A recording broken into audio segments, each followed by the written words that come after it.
In the Education Watch tonight, new building, new faces, new rules. Back to school is never easy, especially for kids transitioning to new schools. NBC 10's Audrey Washington is here now with more on what parents can do to help. It's tonight's Back to School Survival Guide, Audrey. Yes, Gene, for this story, I spoke with a local teen who told me he has a lot of reservations about starting high school, including fitting in with the other students and being able to handle the workload.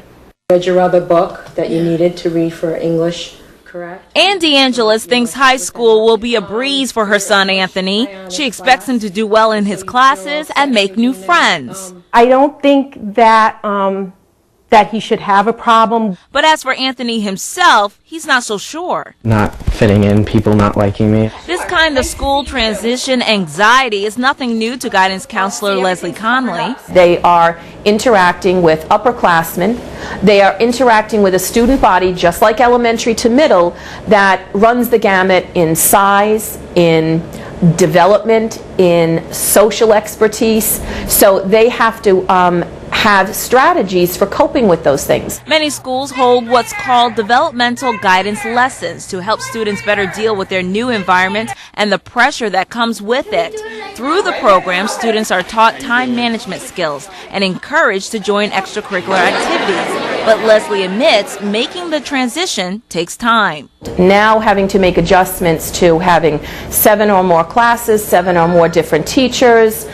They have various things to contend with, 2 lockers, a gym locker, a hall locker. They have certainly an enhanced academic set of expectations.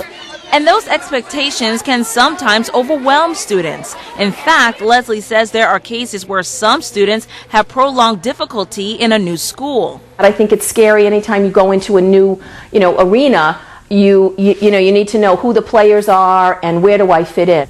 Counselors say there are 3 distinct signs a student is having trouble with transition. The first sign, they don't want to go to school. Second, they're suddenly reclusive or withdrawn.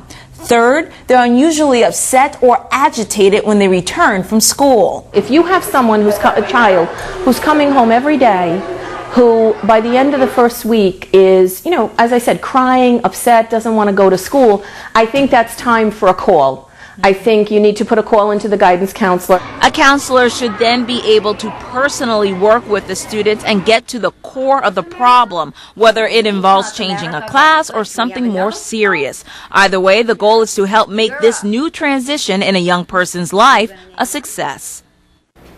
Counselors also recommend parents communicate with your child's teachers by email or phone to stay updated on their progress and adjustment. For more information on how to help your child transition between schools, go to our website, turn10.com, and click on Education. And tomorrow, in part 3 of our Back to School Survival Guide, getting special needs students ready for school. There are some unique challenges involved, like making sure your child understands their new schedule and routine. An expert and a mother of a special needs child weighs in tomorrow at 6. Audrey Washington, NBC 10 News.